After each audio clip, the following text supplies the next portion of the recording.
Good morning students, welcome to my channel study locker. बच्चों, आज की हमारी वर्कशीट 8th क्लास की 14th वर्कशीट है। सिविक्स का टॉपिक है हाशियाकरण से निपटना।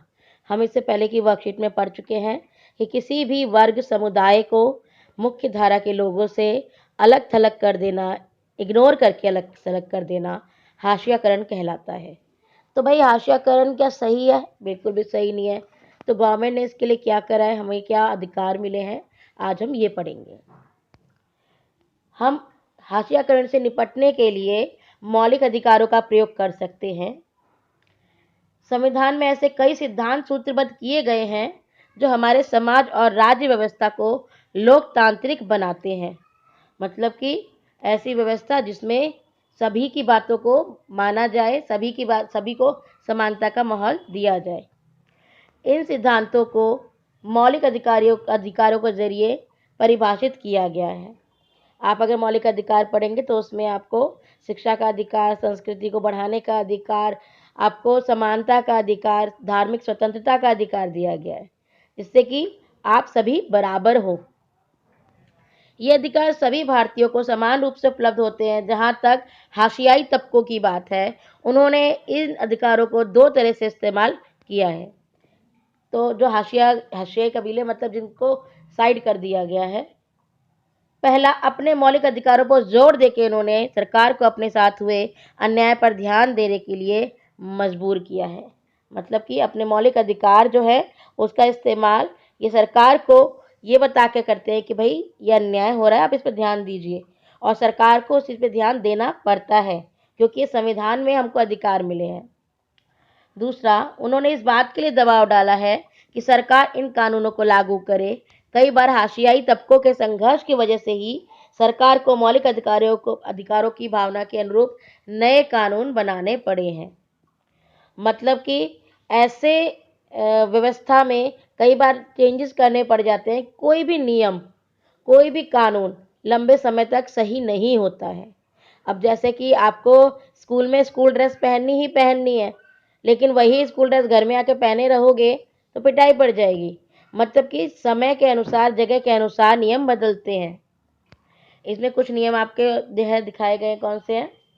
संविधान के अनुच्छेद 17 के अनुसार, 17, ठीक है, याद रखिएगा, आता है क्वेश्चन पेपर में कि संविधान अनुच्छेद 17 के अनुसार हमें कौन से अधिकार दिए गए हैं। इसके अनुसार अस्पृश्यता या छुआछूत का उन्मूलन किया जा चुका है।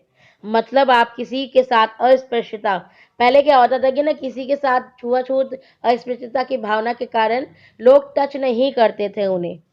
पहले निम्न जातियों के लिए क्या करते थे कि उस जाति के लोगों को अगर बड़ी जाति में जाना है तो उन्हें अपने पैरों में कोई पायल टाइप की चीज़ें पहननी पड़ती थी या एक डंडे में एक पायल बांधनी होती थी और वो बजाते हुए जाना पड़ता है ताकि लोग उसकी आवाज़ सुन के सामने से हट जाएं।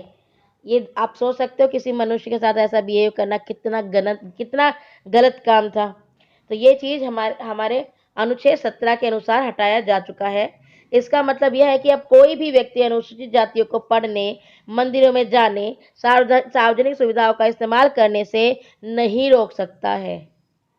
जिन लोगों को बहुत वक्त से बहुत ज़्यादा दबा के रखा गया, उनको आगे नहीं बढ़ने दिया गया, भेदभाव किया गया, तो अब उनके पास ये अधिकार है अनुच्छेद 17 के अनुसार कि उनको कोई भी पढ़ने से, मंदिर में जाने से या फिर जो भी गवर्नमेंट की चीज़ें हैं उन्हें यूज़ करने से रोक नहीं सकता। आप किसी के घर के अंदर ज़बरदस्ती नहीं जा सकते हो, लेकिन स्कूल में अगर आप जा रहे हो, आपको कोई ये रोक नहीं सकता कि आप जो है इस जाति के हैं तो आपको स्कूल में नहीं जाना है। आपको सभी स्कूलों में जितने भी सरकारी कार्यालय हैं, सरकारी जगहें हैं, वहाँ पर आप जा सकते हैं। इसका मतलब यह भी है कि छुआछूत गलत है और लोकतांत्रिक सरकार इस तरीके के आचरण को बर्दाश्त नहीं करेगी और अगर कोई ऐसा करता है तो उसको दंडनीय अपराध दिया जाएगा। ये बहुत ज़रूरी है। जब हम लोग खुद ही भगवान बनने की कोशिश करते हैं ना कि हम ही सब कुछ हैं, तो ऐसे में ज़रूरी है इंसान को इंसान समझना। अब अनुच्छेद 15 में क्या बताया गया है? भारत में किसी भी नागरिक के साथ धर्म, नस्ल, जाति, लिंग, जन्म के आधार पर भेदभाव नहीं किया जाएगा और समानता के अधिकार का हनन होने पर अनुसूचित जाति इस प्रावधान का सहारा लेते हैं। अगर उनके साथ किसी भी धर्म, नस्ल, जाति या किसी भी आधार पर भेदभाव होता है तो अनुच्छेद 15 के अनुसार वो कोर्ट में जा सकते हैं कि भाई हमारे साथ इस तरीके का बिहेव किया जा रहा है। इसी तरह अल्पसंख्यक समुदायों ने भी संविधान में दिए गए मौलिक अधिकारों का सहारा लिया है। उन्होंने धर्म, सांस्कृतिक व शैक्षणिक अधिकारों की स्वतंत्रता के अधिकार पर जोर दिया है। अल्पसंख्यक समुदाय वो होता है जहाँ जिनकी संख्या कम है, और हाशियाईकरण का मतलब होता है संख्या उनकी कुछ भी हो लेकिन उनको एकदम नेग्लेक्ट कर दिया गया है। तो अल्पसंख्यक समुदाय भी हाशियाकरण का शिकार हो जाता है। तो उनके लिए उनके धर्म और संस्कृति को लेकर के स्वतंत्रता के अधिकार पर जोर दिया गया है। जहाँ तक सांस्कृतिक और शैक्षणिक अधिकारों का प्रश्न है, मुसलमान और पारसी आदि सांस्कृतिक धार्मिक समूहों को अपनी संस्कृति की सुरक्षा का अधिकार मिला हुआ है। ये अपने धर्म का पालन कर सकते हैं, अपनी संस्कृति के अनुसार जीवन जी सकते हैं। ये अधिकार मिला हुआ है, कोई अधिकार नहीं छीन सकता। इस तरह विभिन्न प्रकार के सांस्कृतिक अधिकारों की व्याख्या करके संविधान ने ऐसे समूहों को सांस्कृतिक न्याय देने का प्रयास किया है। मतलब कि ये अधिकार सुनिश्चित करके उनको न्याय देने की कोशिश की गई है कि आप संस्कृति, धर्म, किसी भी आधार पर आप किसी से कम नहीं हैं।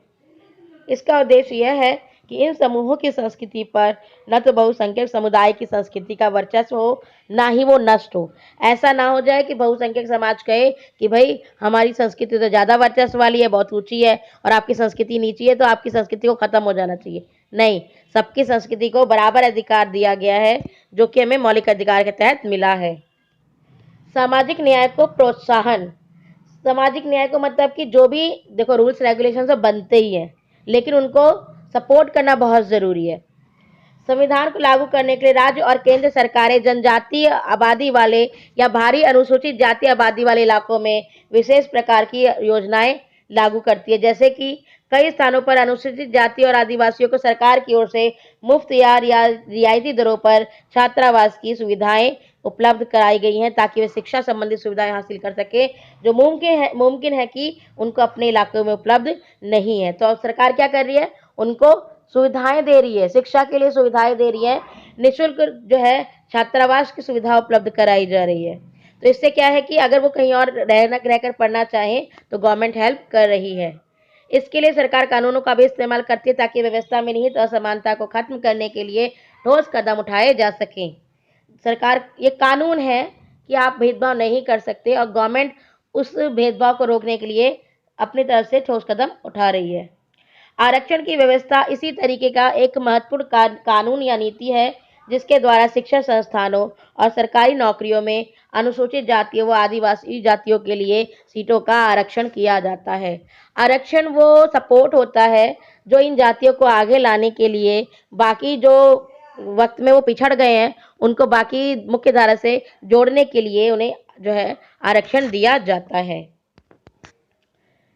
चलिए, हाशियाई तबके के लोग अपने ऊपर किए गए अन्यायों के विरुद्ध मौलिक अधिकारों का प्रयोग किस प्रकार कर सकते हैं।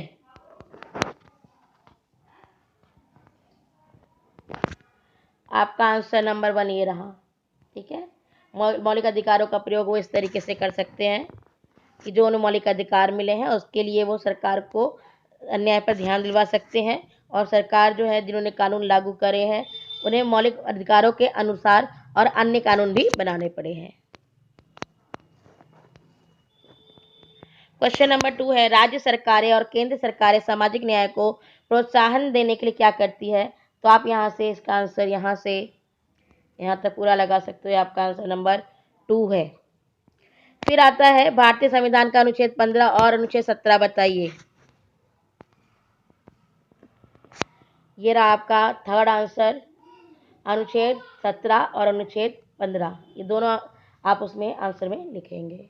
तो बच्चों, आज की वर्कशीट में हमने सीखा कि हमें भेदभाव नहीं करना है, और जिन लोगों के साथ भेदभाव हो रहा है उनका सपोर्ट करना है, और जो आरक्षण दिया गया है और जो अधिकार दिए गए हैं उन लोगों को एक मुख्य धारा से जुड़ने के लिए वो उनका प्रयोग कर सकते हैं। बच्चों, अगर वीडियो पसंद आई है तो उसको लाइक ज़रूर करें, मेरे चैनल को सब्सक्राइब करें ताकि आपको वीडियो टाइम पर मिलती रहे। धन्यवाद।